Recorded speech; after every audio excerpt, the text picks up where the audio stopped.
ሰዎች ያው ካለው ነገር አንጻር ስንነሳ ሰሞኑን ከእናቴ ጋር እዚህ ጋር ብቅ ብያለሁ ማለት ነው። ፍጻሜ ድረስ አብራችሁ ቆይታችሁ ከእናቴ ጋር የማደርገው ቆይታ እንድትከታተሉኝ እጋብዛለሁ። አዲሱ ናችሁ ካላችሁ ሰብስክራይብ እያደረጋችሁ ቤተሰብ መሆናችሁን አትርሱ። በጣም ሰብስክራይበሩ ከዛ አግዟል ከሚባለው በላይ ቪዲዮን ብቻ እያያችሁ ቻናሉን ያልተቀላቀላችሁ ሰብስክራይብ ያላደረጋችሁ በርካታ ሰዎች አላችሁ እና እባካችሁን ሰብስክራይብ በማድረግ ከጎን የሆኑ አበረታቱኝ። እንዲሁም ሀሳብ አስተያየታችሁን ደግሞ ኮሜንት ላይ በሰፊው ሀሳባችሁን እንድታስቀምጡልኝ ይፈልጋሉ። ምክንያቱም የእናንተ ኮሜንት በጣም ሞር ስለሚጠቅመኝ ማለት ነው። እንዲሁም ደግሞ ቪዲዮ ብዙ ሰው ጋር እየደረሰ ብዙ ሰዎችን እንዲያስተምር ብዙ ሰዎችን እንዲመክር ላይክ ሼር እንዳይረሳ። ሞር ደግሞ ላይክ ማለት ቪዲዮን ልክ ገና ስትጀምሩት የላይክ ምልክቱን ወይ ደግሞ የእጅ ምልክቱን ከነካችሁት ይህ ቪዲዮ ተወዳጅነት እንዳለው ራሱ አልጎሪዝሙ ይህ ቪዲዮ ተወዳጅነትና ተቀባይነት እንዳለው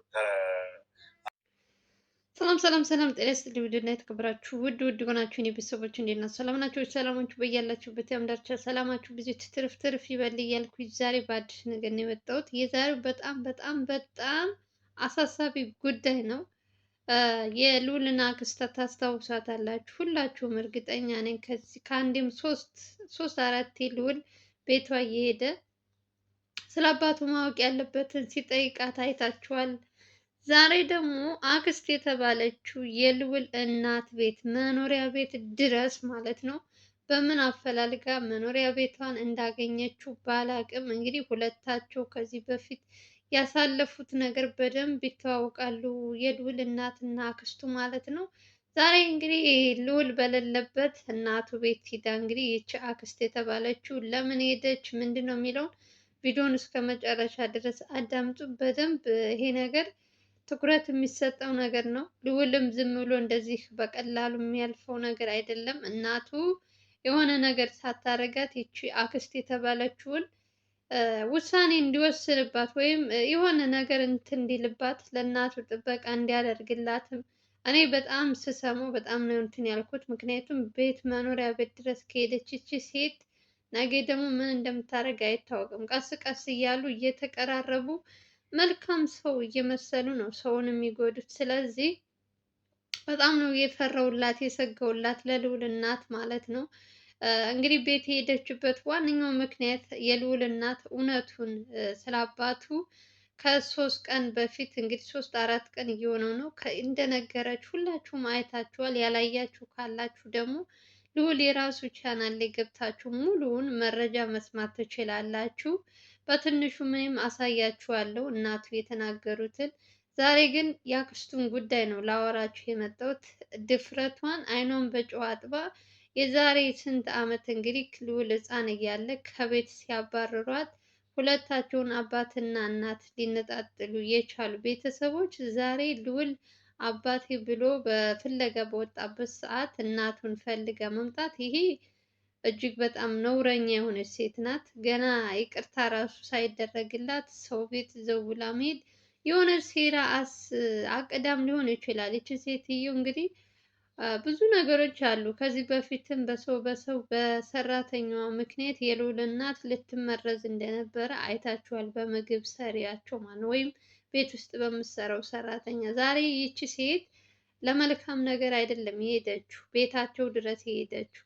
ከዚህ በፊት ብዙ ጥላቻ አላቸው ከእናቱ ጋር። ስለዚህ የእሷ መቀራረብ ለልዑል እናት ደህንነት ወይም እንትን ይሰማታል ብዬ አላስብም። መቼም ሰው ቤታችሁ ሲመጣባችሁ ውጣ ብላችሁ ቤቱን በሩን አዘጉበትማ። እንደ ባህላችን እንግድነት መጥቷል ታስተናግዳላችሁ። ሰው ግን ደግሞ መለየት አለባቸው። ለእነሱ መልካም የሚሰሩ ለእነሱ እንትን የሆኑና እነሱን የሚያጠፉ ሰዎች ሲመጡ እኩል በኩል እንትን ማየት የለባቸውም። ይቺ ሴትዮ እንግዲህ የልዑልን እናት እንዳትናገር ከዚህ በፊት የውሸት እንትን ሲነግሩት የነበሩት እነሱ እርስ በርሳቸው በደንብ ይታወቃሉ። የልዑል እናት እና አክስት ማለት ነው። እና እነሱ የሚታወቁት ስላለ ልዑል ምንም የሚያውቀው ነገር የለም። እንግዲህ ስለ እውነቱ ስላወጣችባቸው ለመበቀል ይሆን ምን ፈልጋ እንደሆነ አላቅም። ቤቷን አፈላልጋ ዛሬ ቤታቸው ድረስ ተገኝታለች ማለት ነው። እዛ ቦታ ላይ ልዑል ሲመጣባት ደነገጠች። በቃ እንዴት እናቴ ቤት ልትመጭ እንደቻልሽ? ምንስ ፈልገሽ መጣች? እናቴን ምን ልታስደርጊ ነው? በቃ ብዙ ጥያቄዎች አፋጥጧት። እንግዲህ ሰላም እናውርድ ብዬ ነው የምትለች ሴትዮ። የእሷ ሰላም በዛው ባለችበት እስካሁን ድረስ የት ነበረች? አሁን እውነቱ ሲወጣባት ሰላም እናውርድ፣ ቤተሰብ ነን፣ እንደዚህ ከጀርባችን ሌላ ሰው መግባት የለበትም፣ ራሳችን እንትን እንበል ብላ እየቀረበች የልዑል እናትን ለማጥቃት። እኔም በምን እንዳሰብኩ ታውቃላችሁ? የሰይጣን ጆሮ ይደፈንና ማለት ነው። ይህ በምግብ የምትሰራ ወይም ሰራተኛ አለች ቤት ውስጥ የነ ልዑል እናት እና እህቱ የምትንከባከብ እና ከእሷ ጋር ተስማምታ ይቺ አክስት አሁን ቤት ውስጥ የምትሄድ ከሆነ በተከታታይ ከሄደች ወይም የልጅቷን ቁጥር ያው እንግዲህ ሰው ዞር ስትይ በምንም አጋጣሚ የሆነች ነገር ትያታለች፣ ስልኳን ትሰጣለች። ተቀያይራ የልዑል እናትን እንደዚህ አድርግልኝ ብላ በሰራተኛዋ ገንዘብ ብዙ ጊዜ የእኛን ሰዎች በገንዘብ ስለሚያታልላቸው ይችንም ሴትዮ በገንዘብ ከፍላ የሆነ እሷ እንኳን ማድረግ ባትችል ማለት ነው ጊዜ ባታገኝ ምክንያቱም ከልዑል እናት ሰው አይርቅም፣ አጠገባቸው ብዙ ነገር አለ። እሷ ቦታም ላታገኝ ትችላለች። ስለዚህ እሷ ደግሞ ልትጠቀምባት በሰራተኛቸው ልትችል ትችላለች። እና ይህ ነገር ልዑል በደንብ ትኩረት መስጠት አለበት። ልጅቷ አታረግም፣ ልጅ ታማኝ ናት፣ እንዲህ የሚባል ነገር የለም። ስንት ልዑል ስንት መስዋዕት የከፈለላቸው ልጆች ራሱ ልዑልን ሲከዱት ልዑልን ከጀርባ ሆነው ሌላ ነገር እንትን ሲሉ እያየን ነው አይደለም? ቤት ውስጥ የምትሰራ ሰራተኛ ይቅርና እና ገንዘብ ሊያታልላት ይችላል። ይቺ ልጅ ካለችበት ህይወት ደህና ህይወት ትኖሪያለሽ፣ ለቤተሰቦች እንደዚህ ታደርጊያለሽ ከተባለች ያለምንም ማንገራገር ትስማማለች። ስለዚህ ልዑል ትኩረት ሰጥቶ እናቱን በደንብ እንትን ማለት አለበት። አክስቱ የተባለችው ደግሞ ከዚህ ጀርባ ምን እንዳለ በደንብ አድርጎ ማጥናት አለበት። ልጅቷ ራሱ የሆነ ጥርጣሬ ካለባት ለተወሰነ ጊዜ እንኳን ካሜራ ደብቆ መከታተል ይችላል። እዛ ምግብ ምሰራላቸው ልጅ እኔ ብቻ በጣም ነው የፈራሁት የእውነት ገና እንትኑን ስሰማ። ከዚህ በፊትም ስለ አክስቱ እናቱ ከአክስቱ ጋር እንደማትስማማ በፊት እኮ ነው ልዑል ገና ሕፃን እያለ ምንም እንትን ሳይል አይስማሙም ከቤተሰቦቹ ከልዑል የአባቱ ቤተሰብ የተባሉት እናቱ ብዙም አይወዷትም። እና ዛሬ እዚህ መቅረባቸው ለልዑል እናት ለራሷ ለደህንነቷ ትንሽ አስጊ ነገር ነው። ከባድ ነው በጣም። በየጊዜው ግን አንዳንድ ነገር የምትሰሙት ነገር በጣም ነገሮችን እያከረሩ እነሱ ሰላም ሆኑ አሁን ከአሁን ሁለት ሰላም ያወርዳሉ እያልን እኛ ስንጠብቅ እነሱ ደግሞ ከጀርባ እየመጡ ሲጀመር የልዑል ቤተሰቦች በአባቱ በኩል ያሉት እውነቱ እንዲወጣባቸው አይፈልጉም። አይዶን ኖ ከዚህ ጀርባ ምን እንዳላቸውም እያያችሁ ነው። ኦልሬዲ በየቀኑ የሚመጣውን ጉድ እየሰማችሁ ነው። ግን ለምን ይሄን ያክል ራሳቸውን እንደንትን እንደሚፈሩት አላውቅም የእውነት የልዑል እናትን ለማፈን የልዑል እናትን እንትን ለማለት የሚፈልጉበት ሌላስ ምን ምክንያት ቢኖራቸው ነው? ኦልሬዲ እውነት ብላ ነግራለች አይደል? ይቺ ሴትዮ ከዚህም ሌላ እውነት አለ። ለምን እሷን ለማጥቃት እንደሚፈልጉ አላውቅም። የሆነ ከራሳቸው ጋር እንትን ያሉት ነገርማ አለ። እኛም ማናውቀው ብዙ ታሪክ ከዚህ ከካሜራ ጀርባ በጣም ብዙ ነገሮች አሉና አላቅም። በጣም ግራ ነው የሚያገባችሁ። አንዳንዴ እያያችሁ እንዳላያችሁ ልታልፉ ትችላላችሁ። ግን ደግሞ ለእናቱ ደህንነት ሲባል ሰራተኛዋንም በደንብ መከታተል አለበት ልዑል። እዛ ቤት ገብቶ ከወጣ ሰው ሰላም አይሰጣቸውም። እናቱ አልፎ እህቱ አለች፣ እዛ እሱም እየሄደ ይመገባል። እነ ዘላለም ልዑል ታውቃላችሁ፣ ውጭ ላይ ወጥተው እንደፈለጉ መመገብ አይችሉም። ቤት ውስጥ ብቻ የሚዘጋጅላቸው ነው የሚበሉት፣ ለራሳቸው ለደህንነት ሲሉ ማለት ነው። ስለዚህ እነዚህ ደግሞ ከየቤታቸው እየሄዱ ደግሞ ሌላ ችግር እንዳይፈጥሩባቸው ከተቻለ እንደውም ካሜራ ከኪችን ቢያስቀምጥ ልዑል ለራሱም ለእናቱም ሲባል እነሱም ሳይሳቀቁ ምግባቸው መመገብ ይችላሉ። ሰው በገዛ ቤቱ እንደዚህ ኧረ በጣም ነው የሚያስጠላ። እውነት ወዴት እየሄድን እንደሆነ አላውቅም። ይቺ አክስት ከሶስት አራት ቀን ምን ሶስት አራት ቀን ኧረ በጣም ቆይቷል። ለልዑልም እንዲያቆምና በአባቱ በኩል ቤት ከፈለገ ቤት ቦታ እንዲሰጠው በዚህ ከተስማማ ሁሉንም ነገር ትተህ እንደዚህ ታደርጋለህ እያለችው ነበር እና በዛ ነገር አለስማማ ሲላት አያችሁ ዙራ ምን ትመጣለች? በእናቱ በደንብ እየተከታተለ አክስቱን። እንደውም አሁን እኮ ወንድም የተባሉት እኮ ትተዋል። የእውነት ብዙም አይከታተሉትም ልዑል። አሁን ደግሞ ችግር የሆኑባቸው ደግሞ ትልልቆቹ ናቸው። ሰው የራሱን እንትን ሳይ የሰውን ውድቀት ሰውን ለመጣል ሰውን እንትን ለማለት በዚህ ልክ ርቀት እየሄዱ መጨረሻቸው የእነዚህ ሰዎች የእውነት መጨረሻቸውን ያሳይ።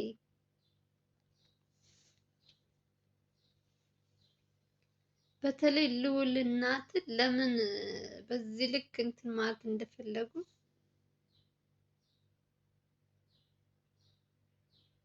ምንስ ቢኖራቸው ነው ከሷ ጋር?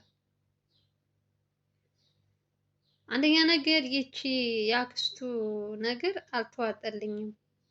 ሰላም ማውረድ አለብን ያለችው ነገር መጀመሪያ ከራሷ ጋር ትታረቅ፣ ጥላቸዋ ሁሉ ነገር፣ ከዛ ደግሞ መታ ሌላ ነገር አይዶን ነው። እኔ ብዙም እንትን አላለልኝም። ብቻ ከባድ ነው የእውነት። ለእናቱና ለእህቱ ነው ማዝንላችሁ። እቺ ሴት ከገባች እዛ ቤት ውስጥ ነገ ደግሞ ሌላ ችግር እንሰማለን። ወይ መቀየር አለበት ወይ ጥንቃቄ ማድረግ አለበት ልዑል። እኔ ከሀገራችን ላይ የሴት ጓደኛ አልፈልግም። የልዑል እናት ደግሞ ለሰዎች በጣም የፈለገው ቢበድሏት እንትን ቢሏት አይታችሁ ከሆነ ይቅርታ የምትል ሴት ናት። የይቅርታ ልብ ያላት ሴት ናት እና ለሁሉም ነገር ይጎዳኛል ሰው ብላ አታስብም። ሲጀምር በቃ ሰላም ፈልጎ ነው ብላ ነው እንትን የምትልሽ በሙሉ ልብሽ የምትቀርብሽ እና እንደዚህ አይነት ሰው ደግሞ ተሎ ነው የሚጎዳው። ከሱ አልፎ ደግሞ ልጅቷ ምንም አታውቀው ልጅ ደግሞ እሷም ስላለች በመሀል ገብተው እነሱን እንዳይጎዷቸው ፈራላችኋለሁ። ያው ልዑል እንግዲህ በዛም አለ በዛም እንግዲህ ከእግዚአብሔር በታች በእናንተም ጸሎት ራሱም እየተጠነቀቀ ቦታም አላገኙም ልዑልን እንኳን እንትን ለማለት እና በዛ ልሳካላቸው ሲል እናቱ ቤት ድረስ እስከ መምጣት ድረስ ሰላም እናውርድ እያሉ እንግዲህ እነዚህ ሰዎች ሀ ብለው ነገሩን እየጀመሩት ነው። ነገ ደግሞ ምን እንደሚሉ አብረን እናያለን። እኛ ብቻ የእውነት እድሜ ይስጠን፣ እድሜ ይስጣችሁ፣ እናያለን። በየጊዜው አዳዲስ አጀንዳዎች ነው የሚያመጡት። ምንም እንኳን ሰብአዊነት የሚባል ነገር አይሰማቸውም። በራሳቸው እንትን ነው የሚንቀሳቀሱት እና አንዳንዴ በልዑል ቦታ ስትሆኑ በጣም ምን አይነት አስተዋይ እና ምን አይነት ቅን ልብ እንዳለው ታዩበታላችሁ። ይህ ሁሉ ነገር ስለ አባቱ እየሰማ ስለ ጓደኞቹ፣ ስለ የአባቱ ጓደኞች፣ ስለ ወንድሞች፣ ስለ አክስት ይህን ሁሉ እየሰማ እሱ ግን አሁንም ሰላማዊ መስሎ እየቀረበ ነገሮችን በሰላም እየፈታ ችግራቸውን እየጠየቀ ነው ያለው። እነሱ ደግሞ ይሄ ነገር ሚዲያ ላይ እንዲወጣባቸው አይፈልጉም። ምክንያቱም ከጀርባ ያላቸው ጉድ ብዙ ስለሆነ መሰለኝ። ከባድ ነው በጣም ያሰለቻል አንዳንዴ። እያያችሁ ዝም ስትሉ ትሰለቻላችሁ። በቃ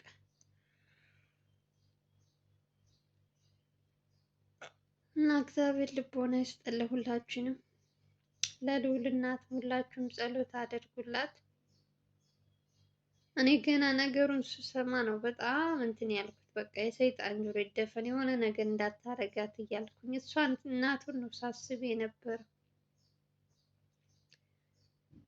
ብቻ አላቅም ጎበዝ። በዚህ ጉዳይ ላይ እስኪ ምን ትላላችሁ? የልዑል እናትና አክስቱ መቀራረብ አለባቸው ወይስ የለባቸው የሚለውን እስኪ እናንተስ ኮሜንት ጻፉ። እኔ የለባቸውም ብዬ ነው የማስበው። እንዳትጎዳት ፈራለው። ብዙ ነገሮች አሉ ያሳለፉት የድሮ ታሪካቸው። ስለዚህ ባይገናኙ አሪፍ ነው ብዬ ነው የማስብ። እናንተ አስተያየታችሁን ጻፉልኝ። በተረፈ ዛሬው እንግዲህ ይሄ ነው ስለ ልዑል እናትና ስለ አክስቱ የሰማሁት መረጃ።